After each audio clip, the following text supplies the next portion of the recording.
अरे माटी के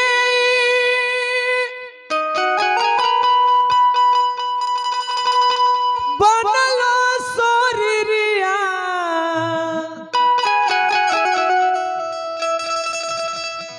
माटिए में मिल जाइए भाई हो। केहू कुछ लेके नहीं जाए, केहू कुछ लेके नहीं जाइए भाई हो। केहू कुछ लेके नहीं जाए, केहू कुछ लेके नहीं जाइए भाई हो। केहू कुछ लेके नहीं जाए। माटी के बनलो शरीरिया माटी में मिल जाइए भाई हो। केहू कुछ लेके नहीं जाए, केहू कुछ लेके नहीं जाइए भाई हो। केहू कुछ लेके नहीं जाए।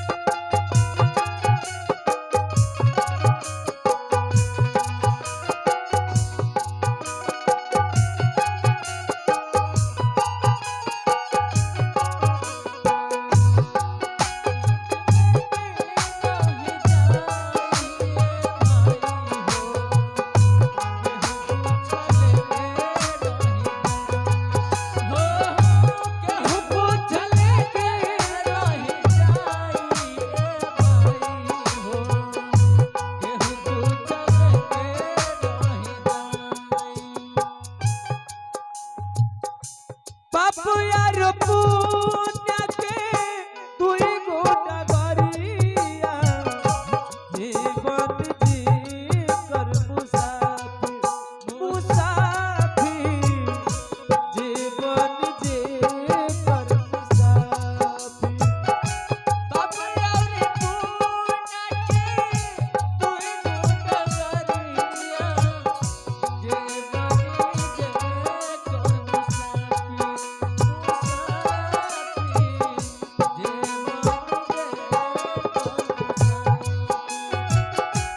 आदमी को जीने के लिए दो रास्ता है चाचा जी, एक पाप है और एक पुण्य है। या धर्म में जाइए या अधर्म में जाइए, ये आपके ऊपर निर्भर करता है। बापू यार पुण्य के तुई गोटा गरिया जीवन जी कर मुसाफिर मुसाफिर जीवन जी कर मुसाफिर। बापू यार पुण्य के तुई गोटा गरिया जीवन जी कर मुसाफिर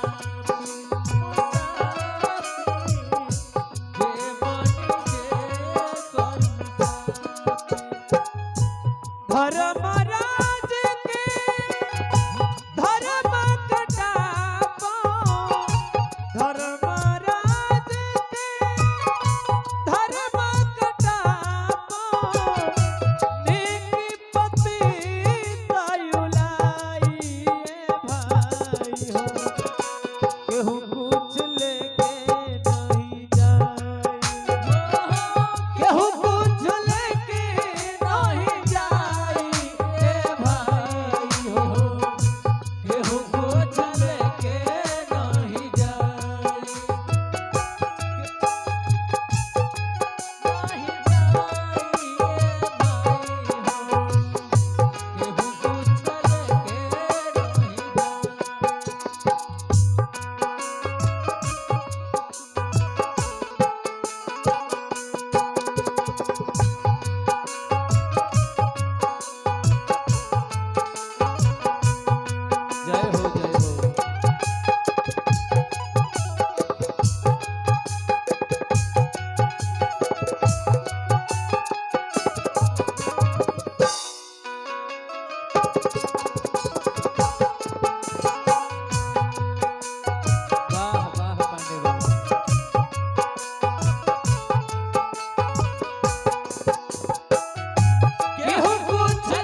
लेकर के नहीं जाएगा।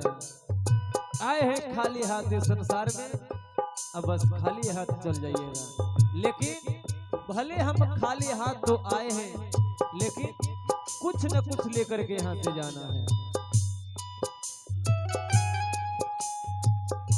चारी गो पहरिया बांस के डोलिया, पर ललकी चदरिया चदरिया, पर ललकी चदरिया। चारी गो पहरिया बांस के डोलिया, पर ललकी चदरिया चदरिया,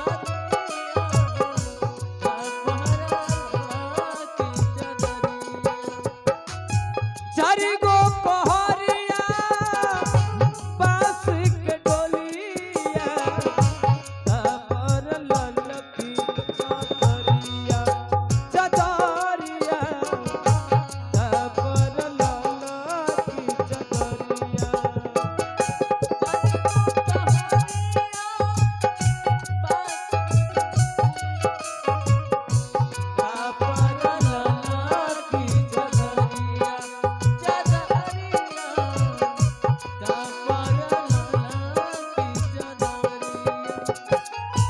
सोना जैसा देह के आगिया, सोना जैसा देह के आगिया, देहले राख बनाई भाई हो।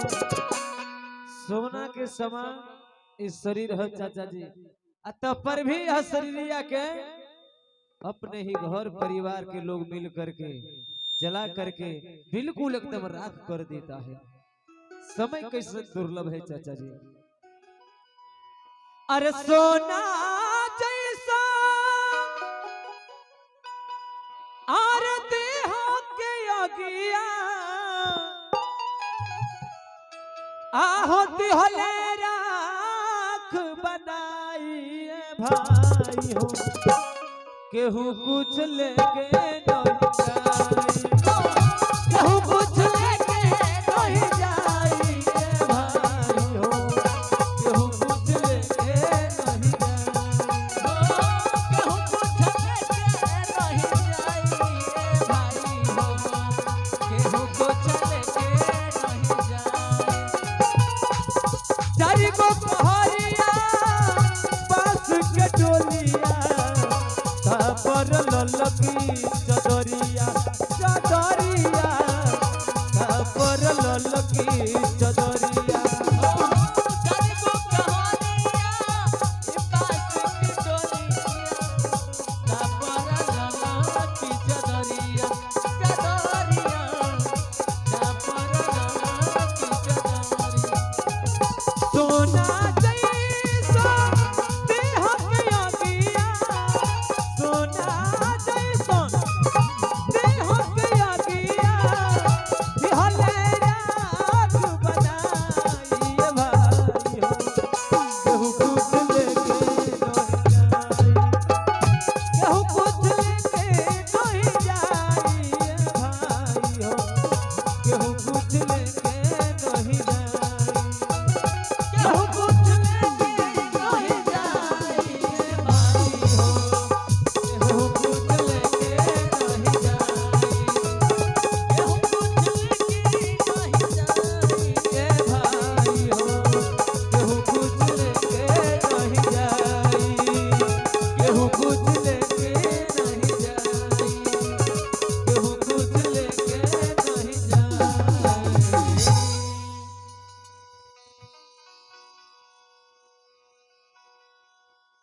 कोई कुछ लेकर के नहीं जाएगा, लेकिन हम कहना चाहेंगे कि जो भी संसार रूपी माया